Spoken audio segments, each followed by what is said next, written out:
We have more topics to talk about than I think that I can possibly move around in my mind today. But this is this is this is going to be, I believe, one of the best DPB shows yet, and partly because I am going to have a very special guest besides the usual cast of characters, myself and Ryan Mack.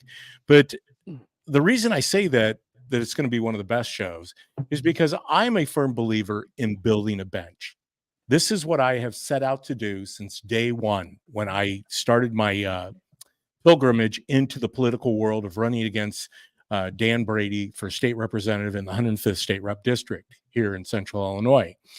And I knew then when I put myself out there to run for a political position without any experience in my background, other than some casual experience of going to different political events, taking part in different campaigns, but actually being the candidate, obviously uncharted waters for myself.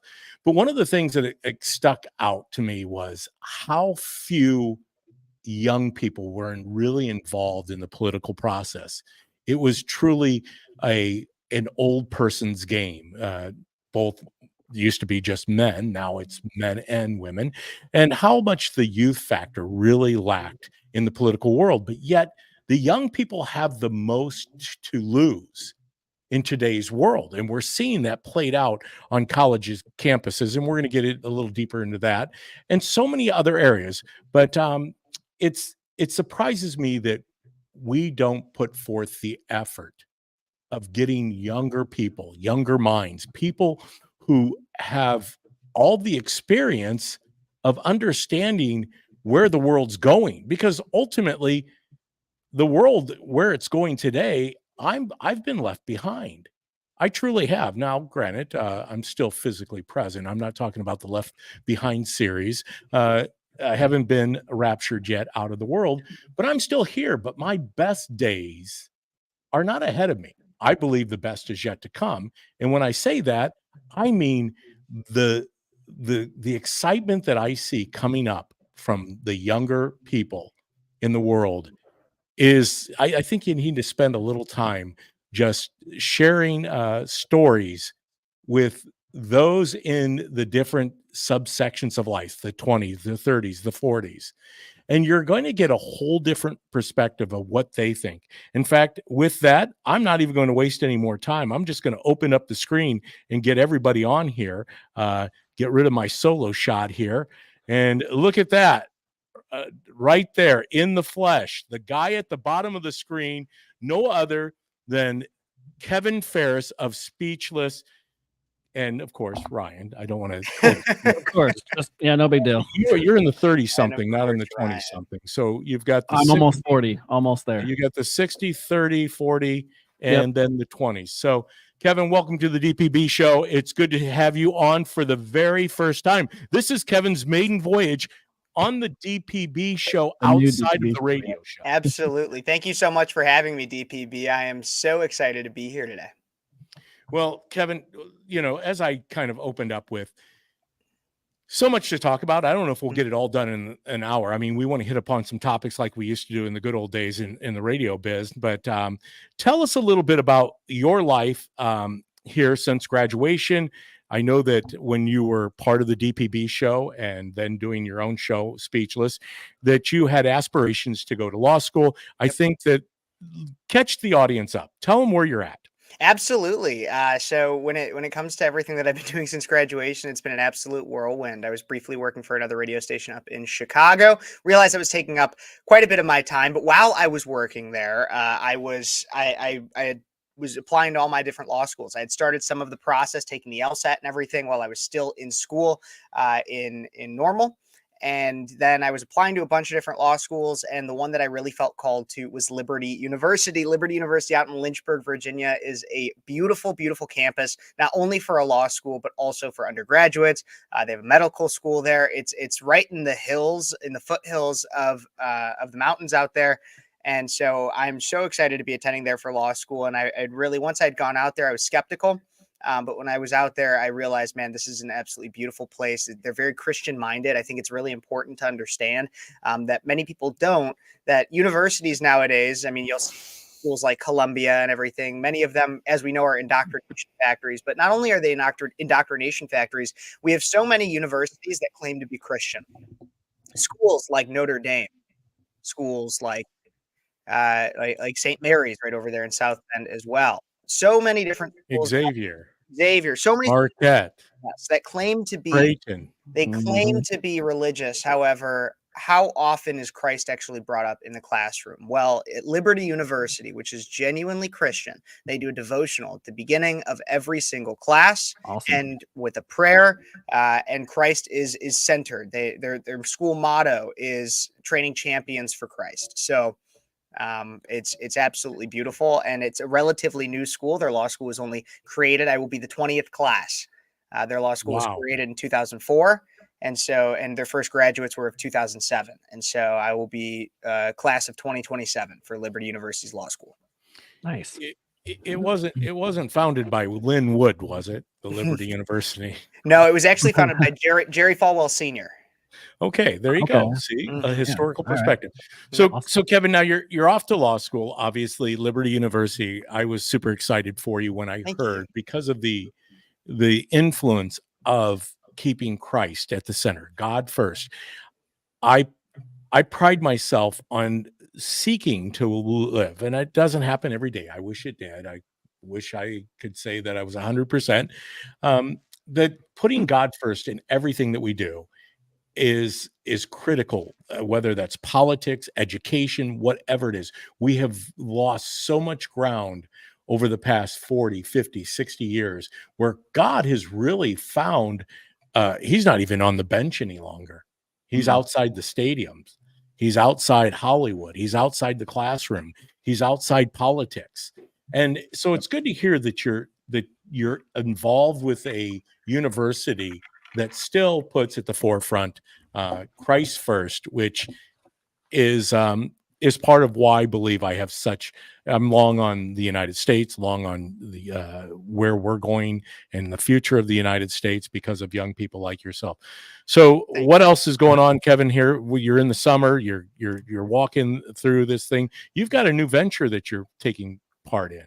I do. So Speechless is officially a part of a kind of, and myself, I'm a part of a podcasting kind of network called Breakaway USA. Breakaway USA, we not only just do regular content like myself, we have different people that are part of it that do different investigations, and it's basically a team of influencers. But I always hate that word because influencers, like it's so pretentious. Oftentimes is used to describe people that are relatively unintelligent, that just are chasing clicks. Purely entertainment. Exactly. But what we are doing is we are really combining, we're building a lot of that bench. And we have I'm one of the younger people that is a part of it.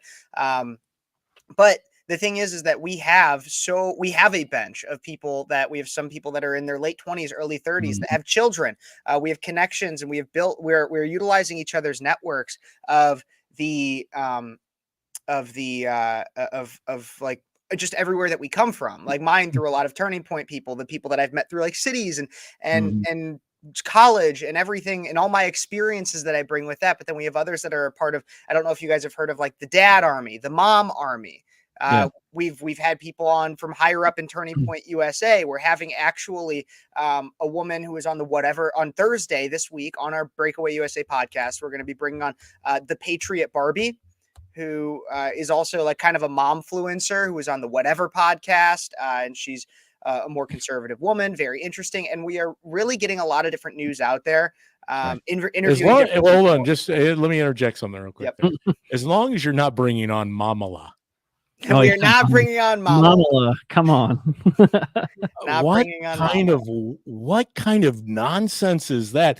That's Drew Barrymore, right? On her show. Oh my God. Well, that was also okay, but Drew Barrymore was also the person that got on her knees to like shake the hands of Dylan Mulvaney and pray at the feet of Dylan Mulvaney. And so idolatry. A little idolatry. I really don't think that much of Drew Barrymore. And if anything, I wish I was like her character in 50 First Dates, where I could just forget everything about her. So would you fit a description, maybe like a poor man's Daily Wire conglomerate, maybe? So Lesser right, known Daily right Wire now, but like the thing is, so Daily Wire, I don't know if you guys heard, but when Steven Crowder, who he has his own issues and everything, but it came out a lot when Steven Crowder was being cast or attempted to be cast from into the Daily Wire.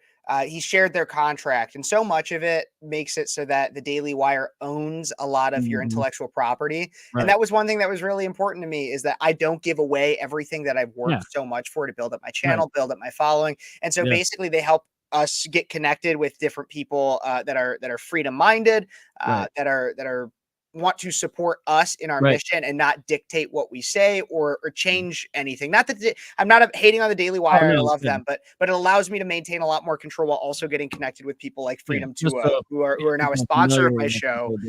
Hold on. Did you put that in the comment section? Feel free at any time to put anything in the comment section to promote yourself. Kevin, you got to let our audience know, because this reminds me of the first show that I did with Kevin and his associate Josh Bender. They came into studio and we went off in the first 15 minutes, and I at the end of 15 minutes, when I rang the bell, it's kind of like, go to your corner, let's go to commercial break. I thought I almost needed CPR. Bring out the paddles.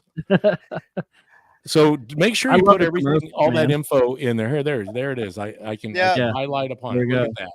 So Kevin, I did interject, took you off the mark a little bit with the lady that say her name, is it Barbie? What'd you say? Barbie? Patriot Barbie. So so we have Barbie. We have the Patriot Barbie, and then she has her friend Kendall, and they're both like momfluencer type people that are conservatives, and they have a brand themselves. I gotta read up on it a little bit, but I was tasked with watching. I don't know if you guys have ever heard of the Whatever podcast. I'm sure I'm sure David might have, but probably not. It's whatever. It's a dating podcast that they bring all these people on. They go live for like 6 hours straight. And so I was tasked, part of my prep for it was to watch a lot of that 6 hours. And it was just a lot of like, there's the main, to put it some perspective to it, the main person on that episode of the podcast was its name went by Alien, and it had like a bunch of piercings all over its face, and I think it was technically a woman, but claimed in the first like 10 minutes that it was in a relationship with a tree. Like, so this is what I was dealing with for like 6 hours watching. Whatever. Right. Whoa. Yeah. And but that brings up a good point, Kev, because like I said at the beginning of the show, to lead things off, is I don't believe we're going to be able to cover all the topics that we actually kind of previewed before we came on live. But one of the big ones is what is currently happening on college campuses out there. You're obviously just barely removed. You're still spending a lot of time involved with our youth, the people who will be the future of our country. We're seeing it played out, and granted, it never is what they're talking about. This has very little to do with the Nazis on campus. That's what I like that phrase, because Bongino uses it, because that's what it is. When you're calling for the death of the Jewish people or the death of anyone, then you deserve to be labeled. But this isn't really college students, is it?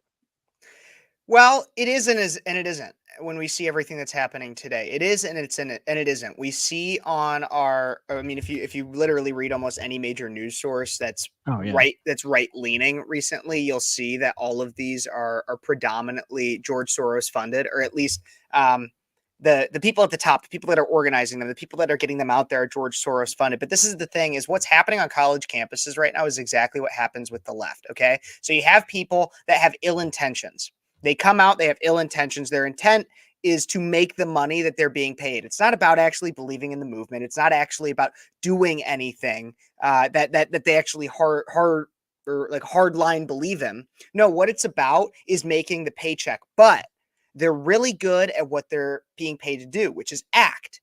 And so because they're acting like they're passionate, they act like they care, and they can get enough people in on the movement, then what they do is they get students and people of the surrounding community. And that's really what they're paid to do, is to create this bandwagon effect.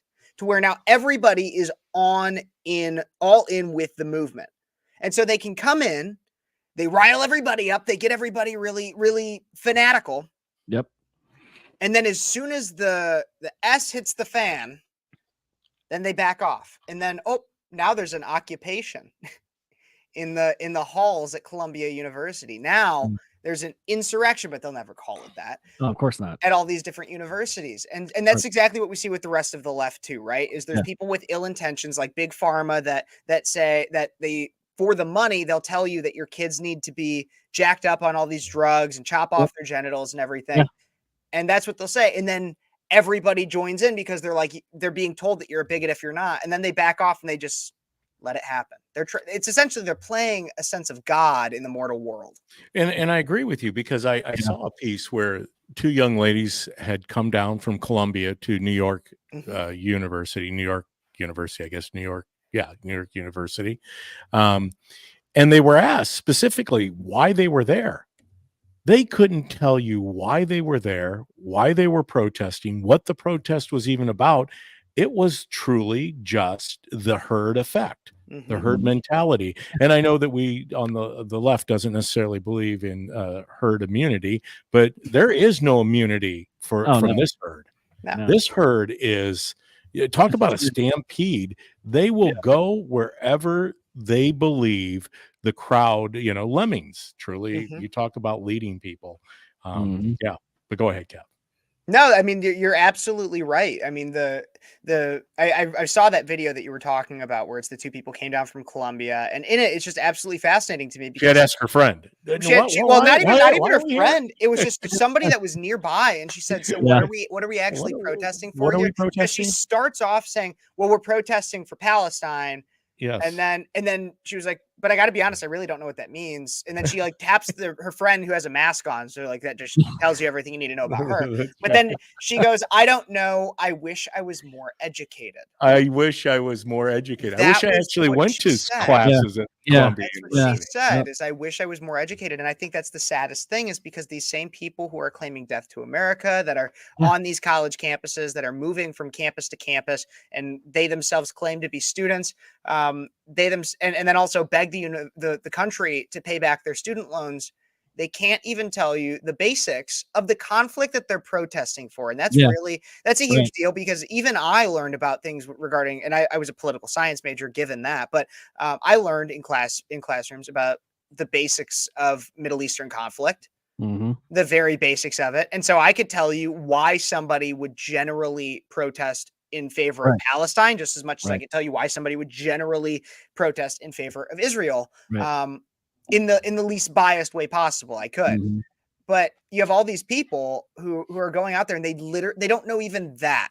No, that's like a third grader not knowing how to tie their shoes. Yeah, well, protesting 101, you should at least know when you go to a protest what it is that you're protesting about. I have no idea. Got skin in the game. I want my protesters to know what they're protesting about. Well, and that is why, if you guys ever saw my video that I did at the DeSantis protest like a year ago now. Oh my God. The main question I was asking everybody, the first question I would ask everybody is, what are you protesting here today? Because and then I would get some like half-hearted answers, like they wouldn't be ready to answer that question. Right. They're like, what? The first thing they would say is DeSantis. Okay, what about DeSantis? I hate him. But the classic one was when you came to our very own Sonny Garcia, the local Democrat Socialist of America, and he had to announce that he wanted you to know that he was going to hail Satan. Hail Satan. Now, Sonny, I don't know. There's a lot of things you could say, but hail Satan probably isn't one of them.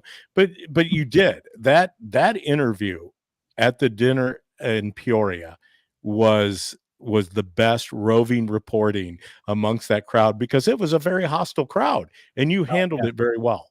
Yeah. Thank you. But it wasn't about whether or not, and I wasn't expecting hostility. I mean, well, I kind of was. I mean, like I'm prepared for it, but I'm hoping for the best. Well, you thought you'd actually get a good debate back and forth. Not even a debate. I wasn't looking to Why debate are you anybody. there? I wasn't. That's the biggest thing, is I wasn't looking to debate anybody. I wasn't out there to debate. I wanted people to say why they were there and be honest with themselves Right. about it. Yeah. So like I Yeah. got the one lady and why are you here? And you could tell she was a little bit more shy, but she was, why are you here? And she goes, reproductive rights. DeSantis. Yeah. And I go, why? And she goes, Yeah. reproductive rights. And I go, oh, so like you mean abortion?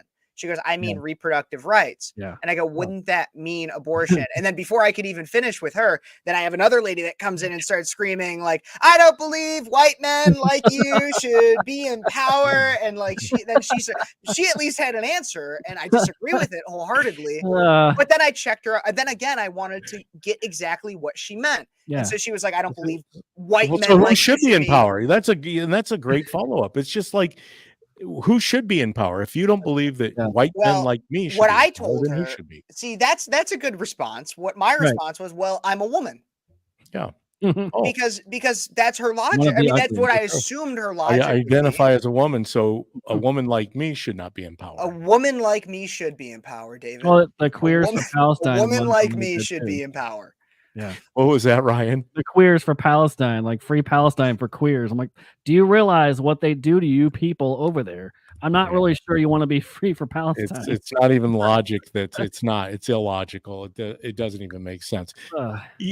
Kevin, there's so much to unpack, but I do want to get to a couple topics today, absolutely. because if not, we'll run out of time here. Before we know it, it'll be the top of the hour, and I try not to belabor on beyond an hour unless it's really engaging, and we could. But today I gotta run out of here after the DPB show and head to Springfield.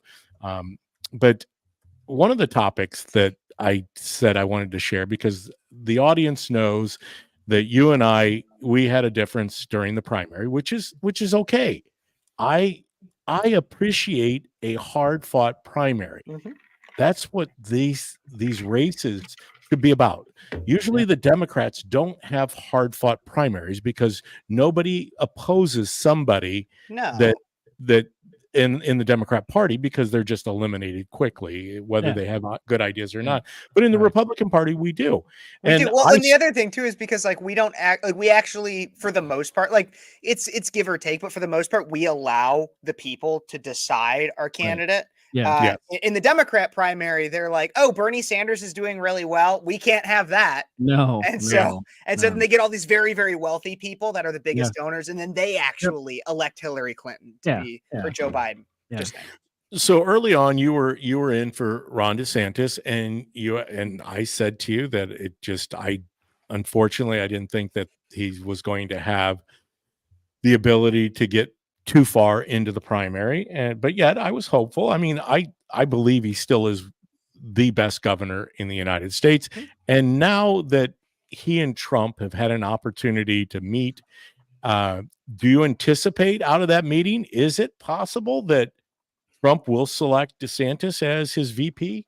That's a very interesting question. We kind of had tangentially, we had that question and topic on the Breakaway podcast last night. And my thing, we didn't directly discuss this. I don't think that'll happen. I think that because DeSantis was the clear number 2, it just won't happen. I mean, when you look at Bernie Not according to Nikki Haley. Bernie Sanders has been the clear number 2 in the last 2 Democrat primaries, and yet he's never been chosen as the Well, he's VP. not black. He's not a woman. So. Well, this is true. They have different standards, but what I'm trying to say is that usually the clear number 2, because those are the people that are the most heated. I just don't think it could totally happen. I mean, it could, but I also think that Trump's not looking for DeSantis, and this is why, because when we talk about why DeSantis versus or why Trump or anything, I knew Trump was not going to be the most pro-life on the issues. Yeah, I knew Trump was not going to be the most conservative, because he wasn't a conservative. He kind of tried to claim to be a conservative at some times, but most people knew, or a lot of people knew, that he wasn't.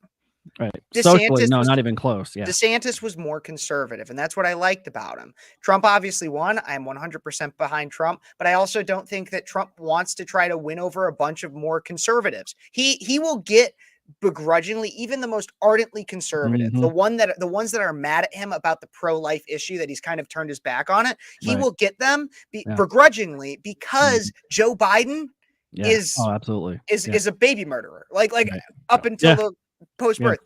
So that's what you have. And so Trump needs to try to win over people. And it's sad to say, but based on identity, and the biggest identities that he has to work on are African-American and suburban white women. Well, Yeah. and you just brought up something that's interesting. In the interview last year during the DeSantis dinner here in Central Illinois, and you were the roving reporter and asking these folks why they were there, what they were protesting about. The lady said reproductive rights. It's funny because how can you even start to have a discussion of about life? And we believe in life at all stages. If you can't even define when you believe that it's wrong to abort a baby, if you can't even quantify that. Now, here in Illinois, I got to give credit where credit's due. We've signed in law. We have the most aggressive abortion laws on the books across the United States. We have defined it. We say that it is up to birth and a little bit beyond if need be. So at least we've quantified it in the state of Illinois.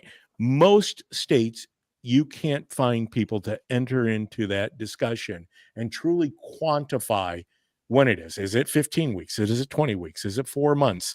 They won't quantify it. So it's hard to have that discussion. And granted, Ron DeSantis does an amazing job at quantifying it. And most people, it doesn't matter what you say, they're not going to agree with you. So, well, and I think that what Trump did on the messaging, he's been weird on the messaging, but I think what he's trying to do is stay away from the hard right stance of no limits whatsoever. And that's what got him wrecked in the 2022, the off-year election, because his candidates were kind of wishy-washy on the pro-life issue, and then they got wrecked because there was no line. I'm okay with going a hard line. If you lose an election based on that, unless you know where you believe, we talked about it with Darren Bailey a while back. I'm okay if you lose bills getting stopped in the Illinois House and Senate if you're always a no coming out against the Democrats. I don't have no problem with that. It's if you don't have a line to begin with, what do you stand for as conservative? Yes, absolutely. I think the other thing to consider when it comes to that a little bit is for Trump, he's putting out this idea, and this is the idea that he's pushed. This was the Nikki Haley approach to actually is it's a states' rights issue. It's a states' rights issue. Right.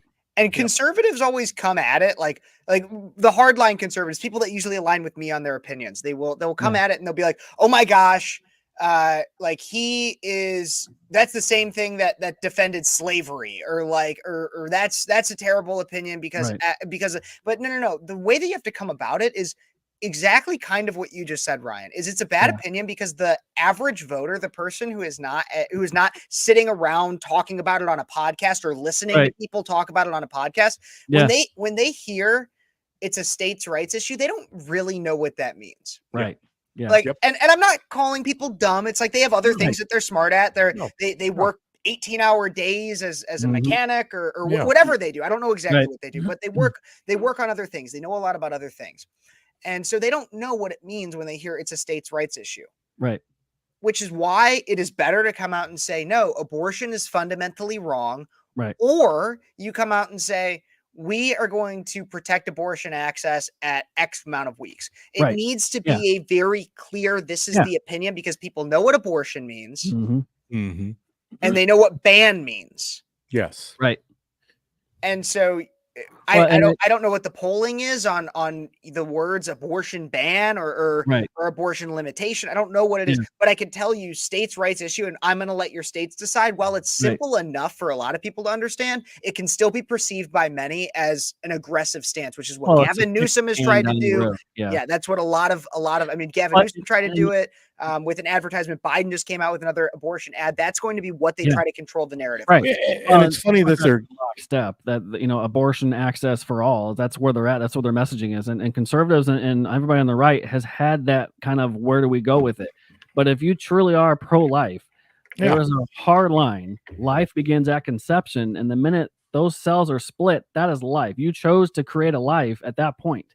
Now, yes, there are situations, like Kentucky or people that get raped or incest or anomalies that happen. But to justify those rare cases to allow all abortions of any kind, that's where the line needs to be drawn. Well, and I think that at some point we're doing a better job. I think that more people are standing up, and here's how I kind of look at it. And it's not necessarily based on the Dodd's ruling and returning it to the states, as much as I don't care what state I live in. Right. I'm still going to protect and defend life with every fiber of my body. You might not agree with you. I can't deny you the ability to go do something. You have free will. You can go, because you don't have to just do it in the United States. Right. You can go across the border, Canada, Mexico.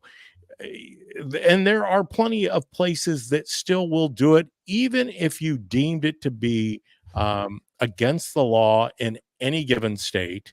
After any given time, there will be people still pursuing abortion, and medical induced abortions, Right. I think, are going to be on the rise. Ultimately, when are we going to turn the tide as the Republican Party and start really leaning into what makes us great? Individual liberties, individualism, the fact that we believe, if you talk about believing in life, we do. We believe in life. We believe in protecting all humanity. And that's even the people who at this point are entering our country illegally. I don't hear anybody disparaging the humanity of those people. Right. Yeah. They're human beings. It's unfortunate we've created the crisis that there is at the southern border, and it's going to walk itself out for many years to come now. But I don't believe that we're the party that is the one that's out there dividing and trying to identify every people group specifically for the sake of winning political arguments.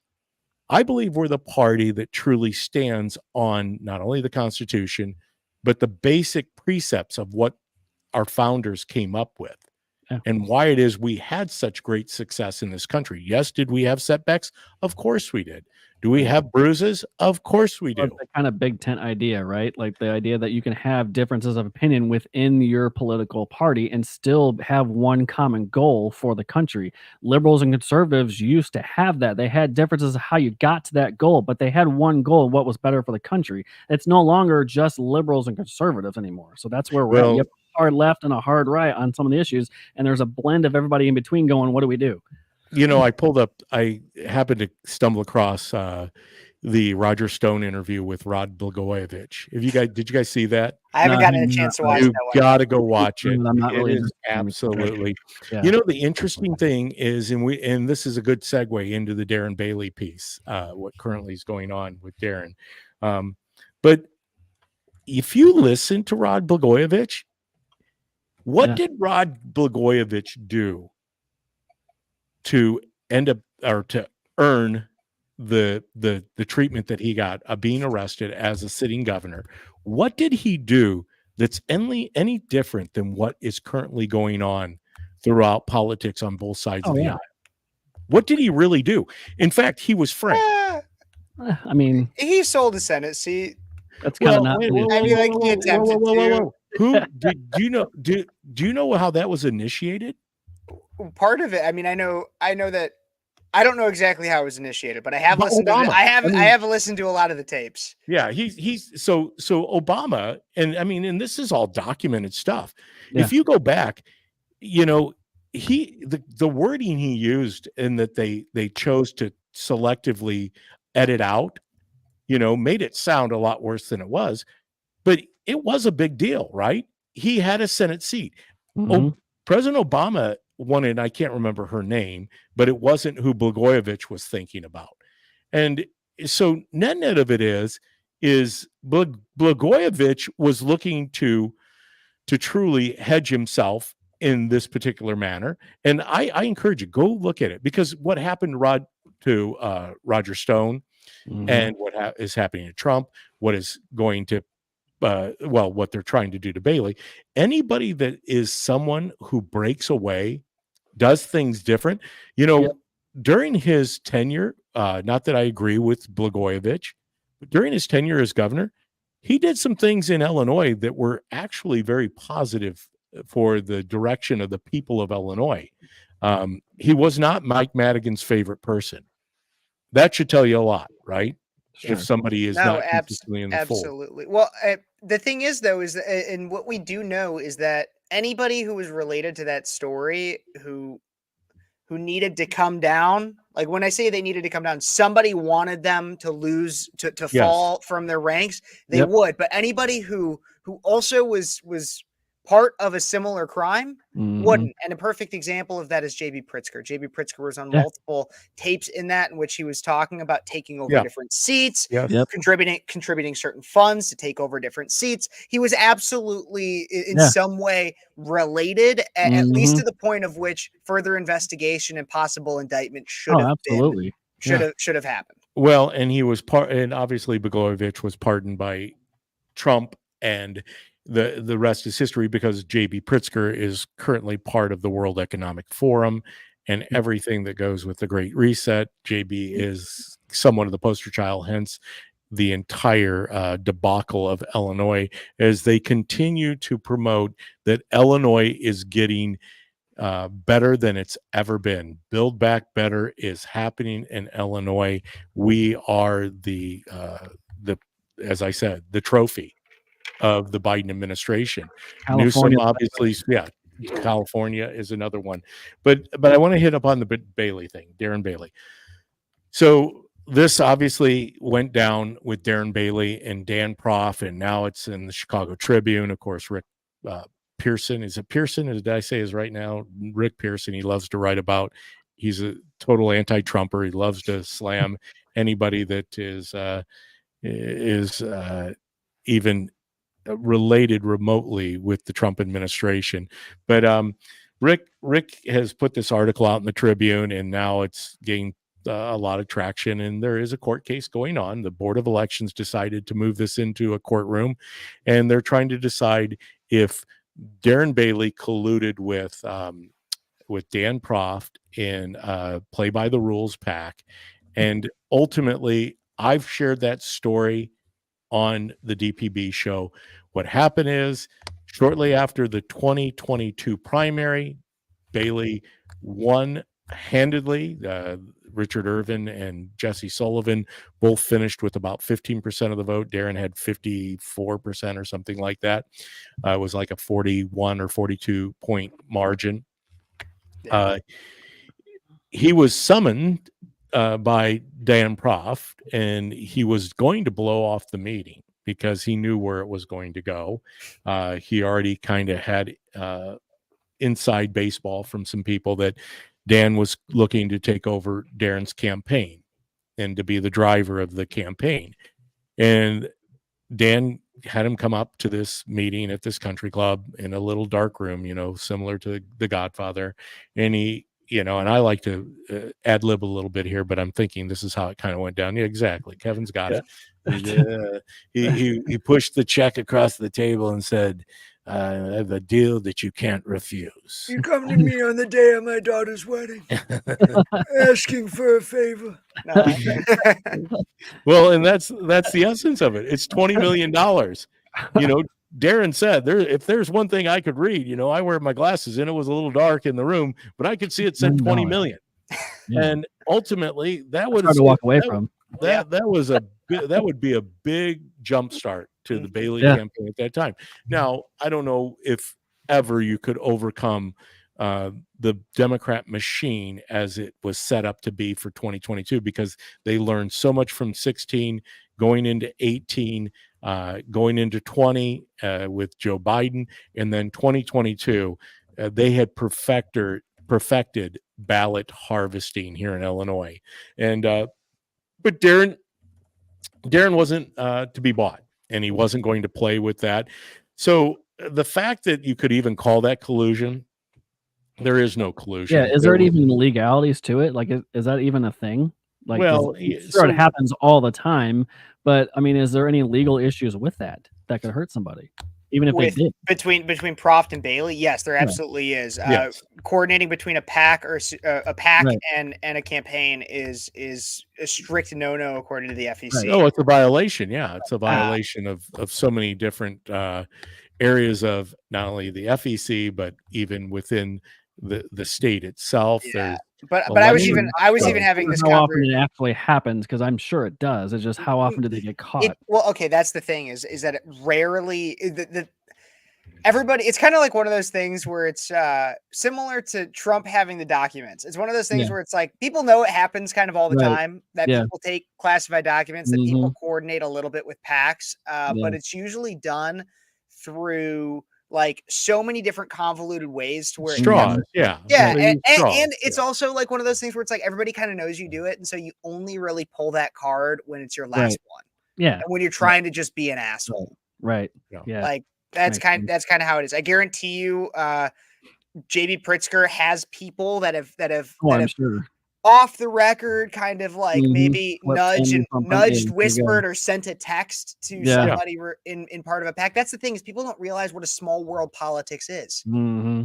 Like Yep. everybody's talking to everybody all the Oh, yeah. time. And so having a slip of the tongue, which is what Yeah. you can call it, Yeah. easily happens. And Yeah. and so when it comes to, but the difference is that there's actually no verifiable evidence that Dan Proft and Darren Yeah. coordinated and their campaigns coordinated Yeah. in any way. And in fact, I don't think they coordinated, because ultimately, as I have realized, I mean, I think it's interesting. I don't spend a lot of time listening to Dan Prof on his show.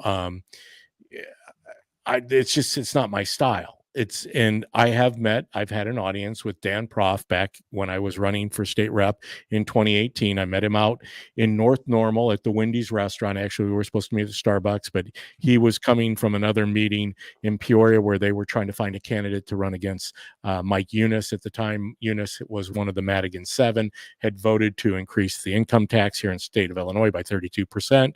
Hence the reason Darren Bailey came online too. They were trying to, Illinois Opportunity Project was also funding a little bit of Darren's campaign at the time. But I met Dan, and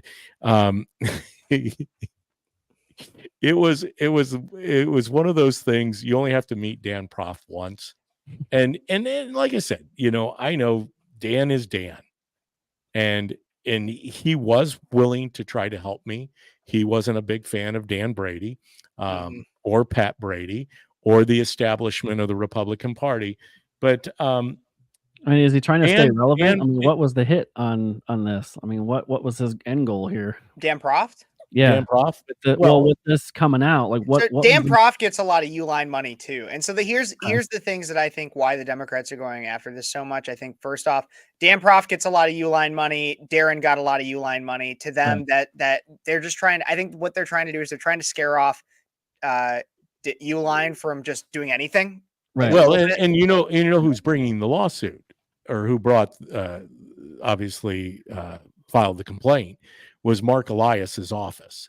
So the same attorneys that are going after Trump are now going after Uline, Prof, and Bailey. That makes sense. Which is, I wanted to get to that point, because that's what I kind of was trying to tie in there with meeting Dan Prof. He's definitely by far a very eccentric kind of guy. Not my style, and he's not Darren Bailey's style. Darren would rather, have an arm's length relationship with a guy like that. Not to say that there's not value to having a relationship with Dan Prof, especially Darren went on his radio show.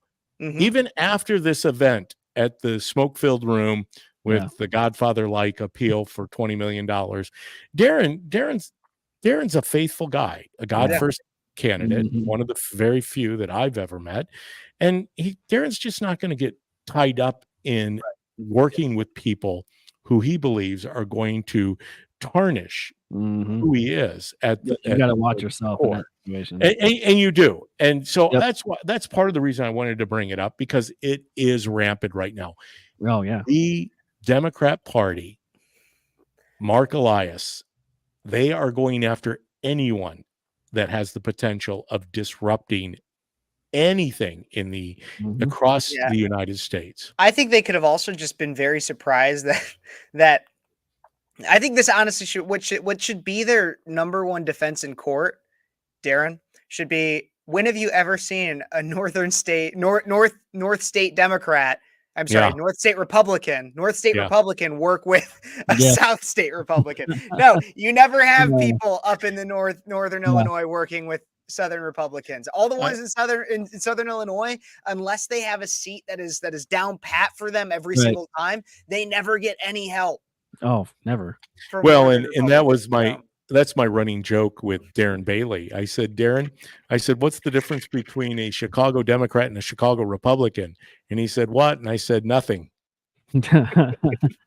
They're both the same. They've been so close to the fire for so long that it's really hard to tell sometimes the difference between a Democrat from Chicago and a Republican. And when you meet Republicans from Chicago, you're like, okay, there, and that's not everyone. I know that's a broad brush. I mean, there's plenty of good people like Berwin Bob out there.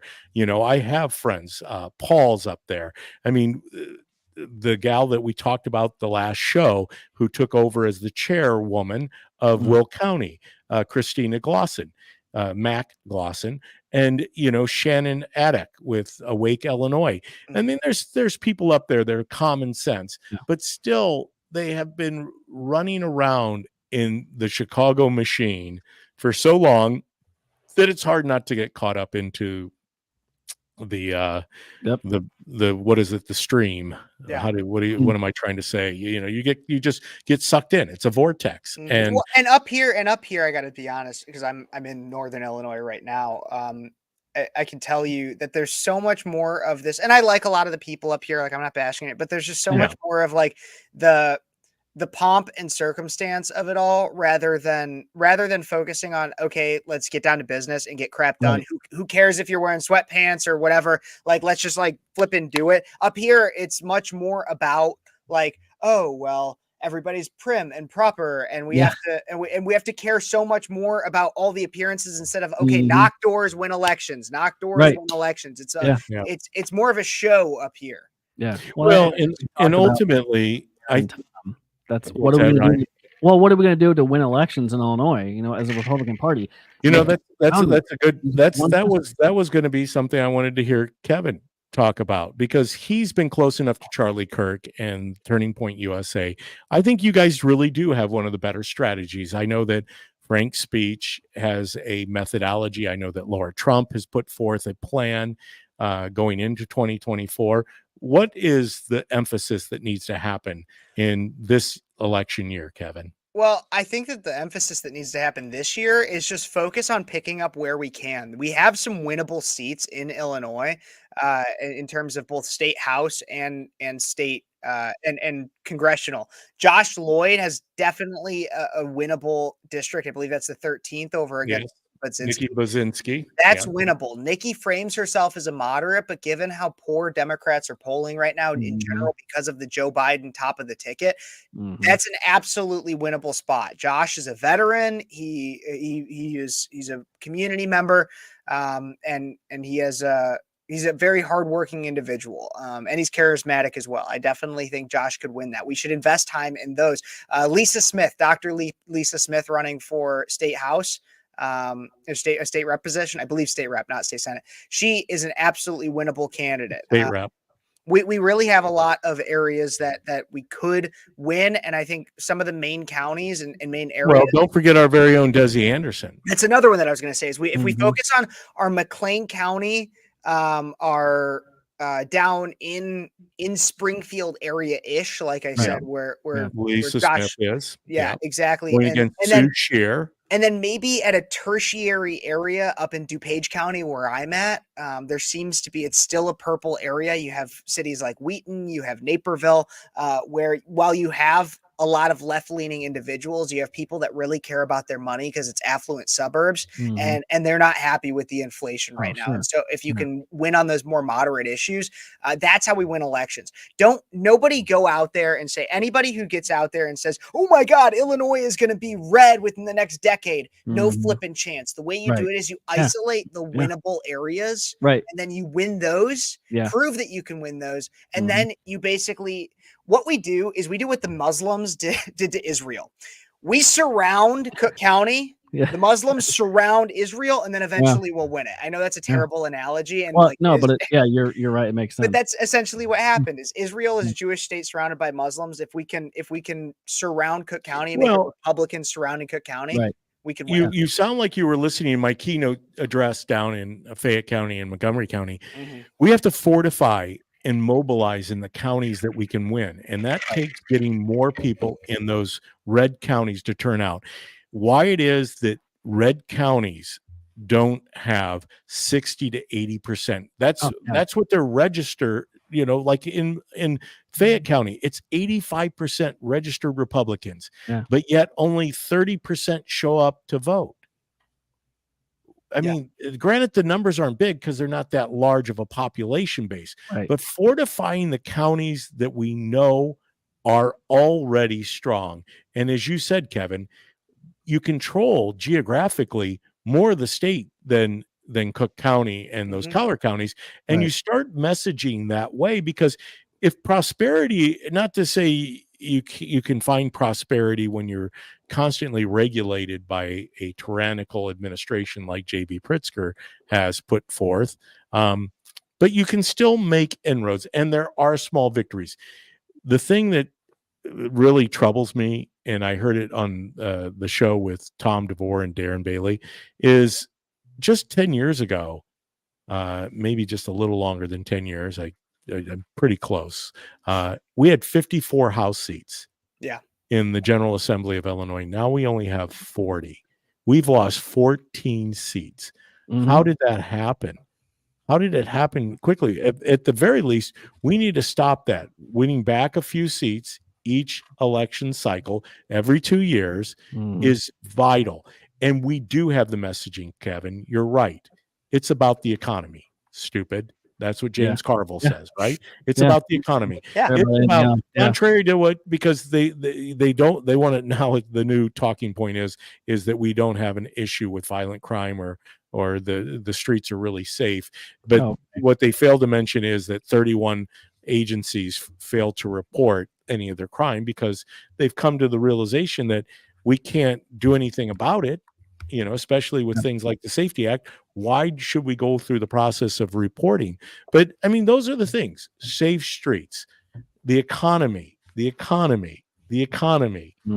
Those are things that we should be emphasizing, and not getting caught up in the divisiveness of what they're trying to do through the right to life issue, which is Right. really sad, but it doesn't ultimately travel as far as No, the you're paycheck. right in Illinois on that one. But the thing is that's very interesting to me is if you can isolate the singular issue of transgenderism right now.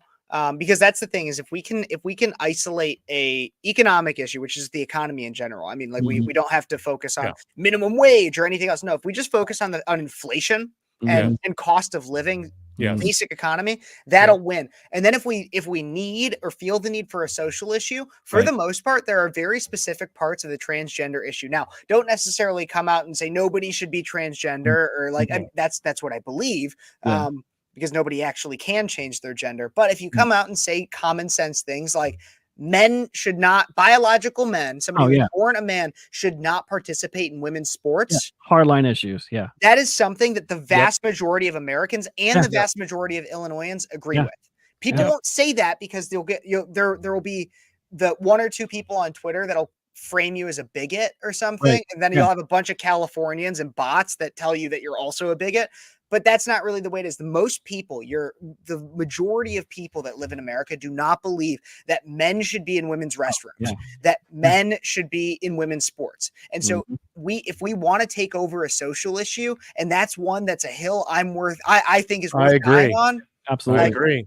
then we should take that up too. Riley Gaines is obviously one of the young people leading the charge, and there are so many others who I think we're starting to realize this. Yeah. I don't want biological men competing with my daughter, my granddaughters.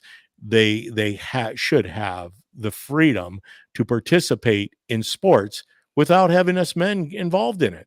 Mhm. Right. You Well, I know? think Kevin, you alluded to Absolutely. Well, something earlier. just as much, and I'm sorry to cut you Oh, off, no, Ryan, but like that's this fine. is the thing that, and nobody will talk about this one, and this is not something I think you should run on for a political issue, but it's something that I think about a lot. Is Yeah. how is it that we're so focused? And I agree with him, but we're so focused on saying men shouldn't be in women's sports, but there was not nearly as much outrage when women were coming into the Boy Scouts.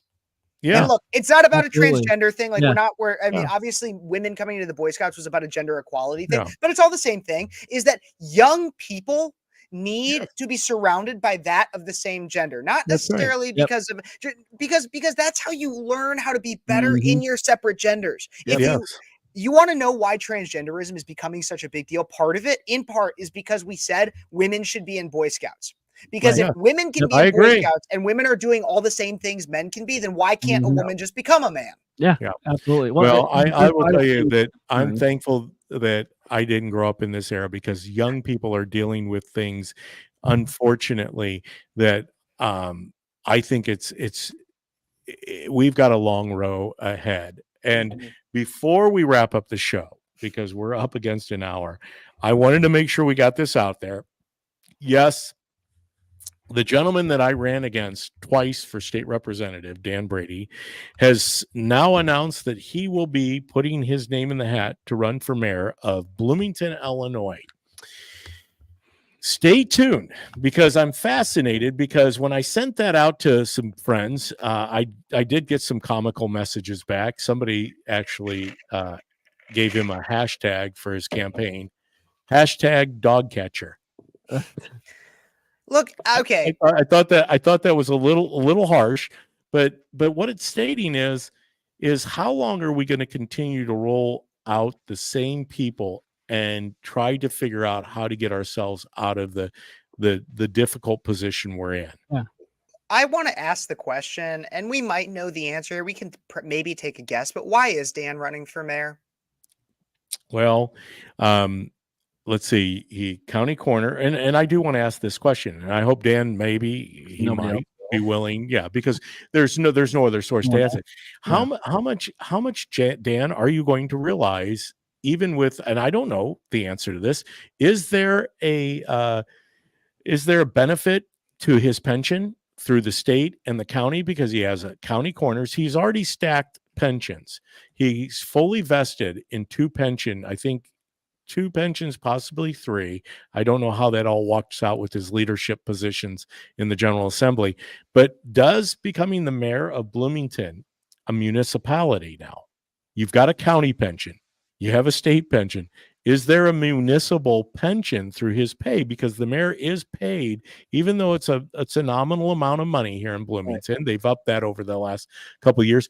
Does he get a stack now, a third pension? And I'm not saying that's the reason Dan Brady is doing it.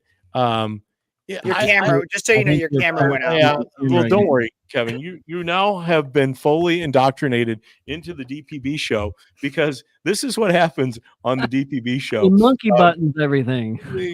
There's a time. See, I found it. Don't worry. Well, okay. So I want to be clear, because I know you're talking about the pension, and maybe that's the reason and everything. So personally, I've become friends with Dan Brady. I like Dan Brady as a person. Yeah. I mean, I saw him at the weekend of St. Patrick's Day. I was down there in Bloomington with my girlfriend, drinking a little green beer, and we were at Maggie Miley's, and I saw Dan Brady, and I met his son. Yes, Tommy. Yeah, and so very, very nice people. And so and I also have a friend who worked with him. He basically drove Dan around the entire state soon before he ended up running for Secretary of State. No, before he ran for Secretary of State. Before you go. So like the year before that, it was like 2021, 2022. Mm-hmm. and he was just driving Dan to and from Springfield. And from what I understand, and if this ever gets back to Dan, he can correct, he can say it's wrong or anything like that. And I don't want to get my friend in trouble. But from what I understand, the reason why he ever ran for state representative was because he cared a lot about the organ donation issue.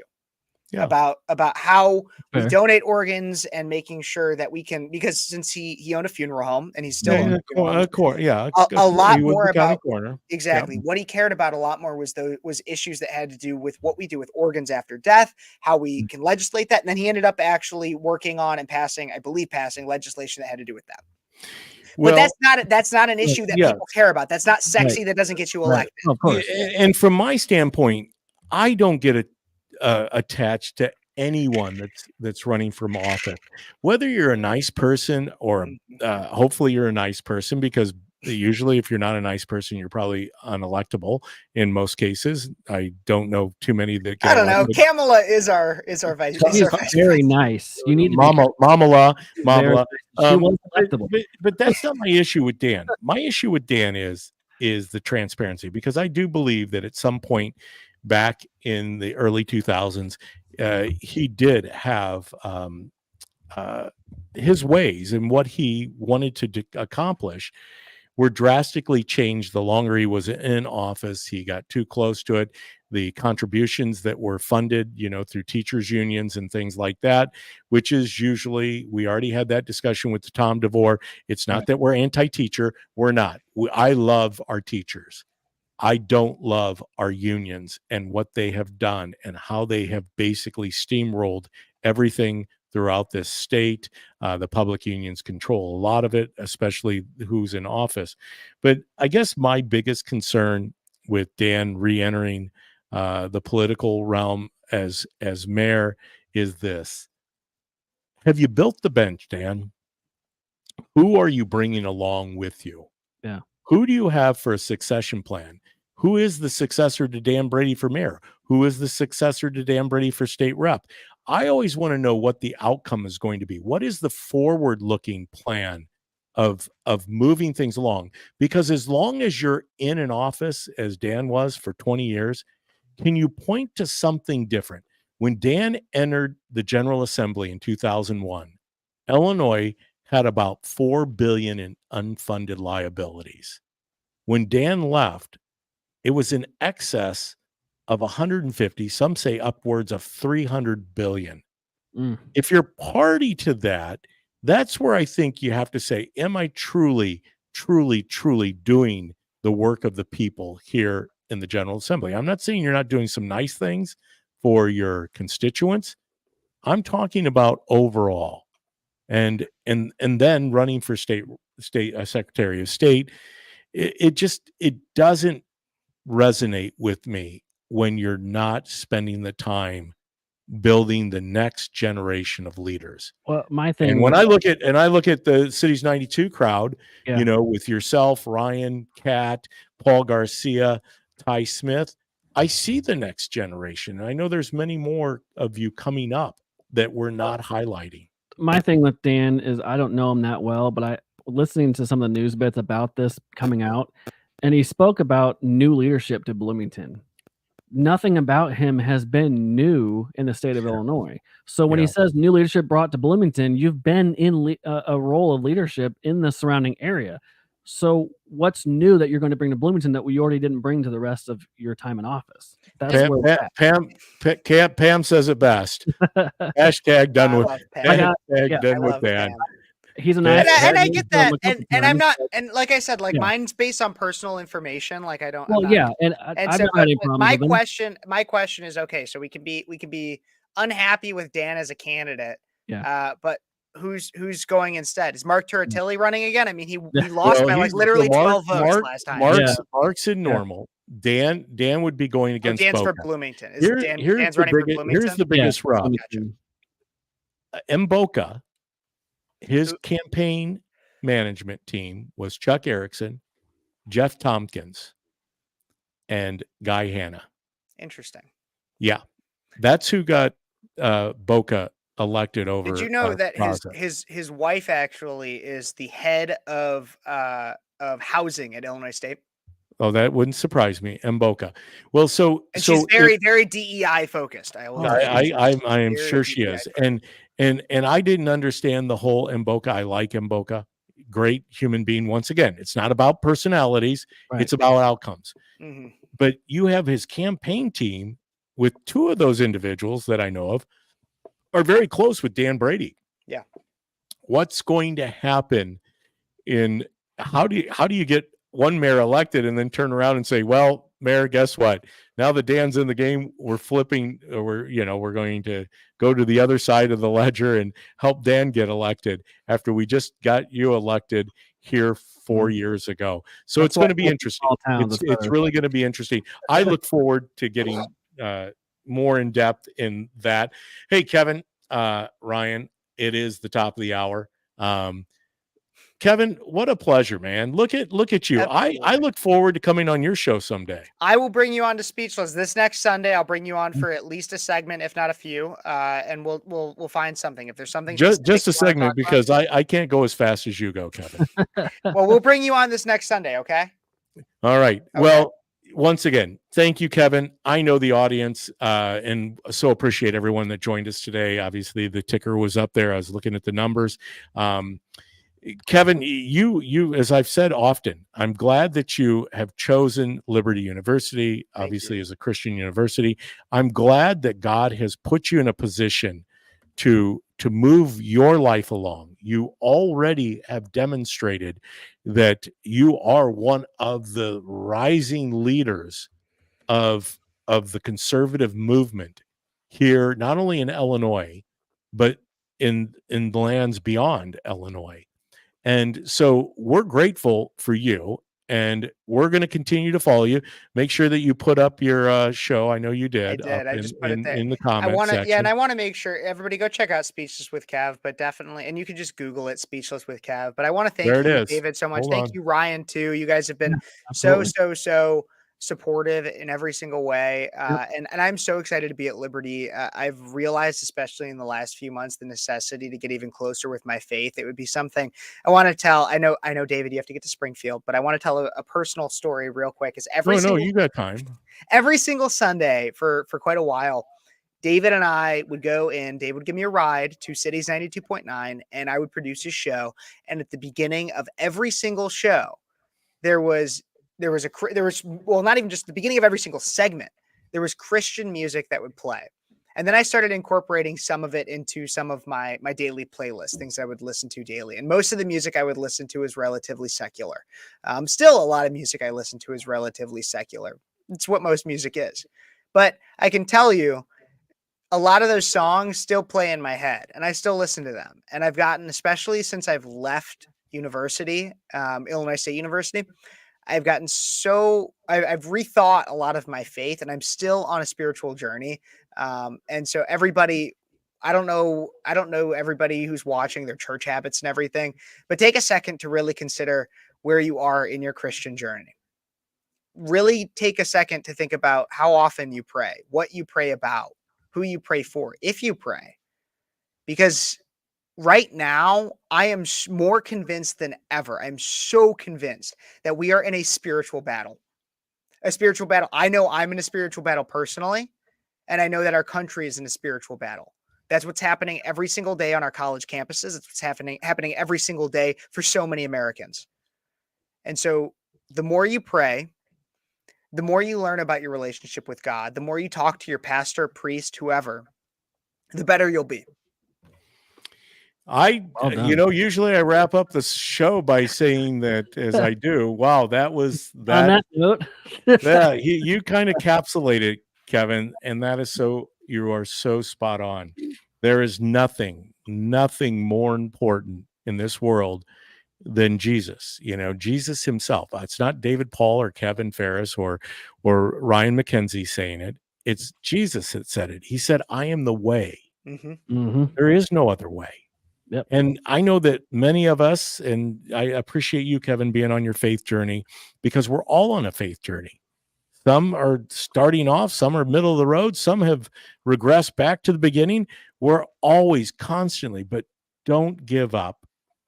Don't give up. Keep pressing in.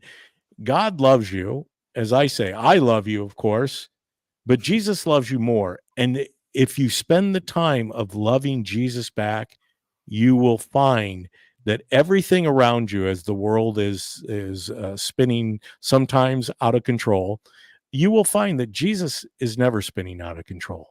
Jesus is the same today as he was yesterday, as he will be tomorrow. He doesn't change. He meets us right where we're at.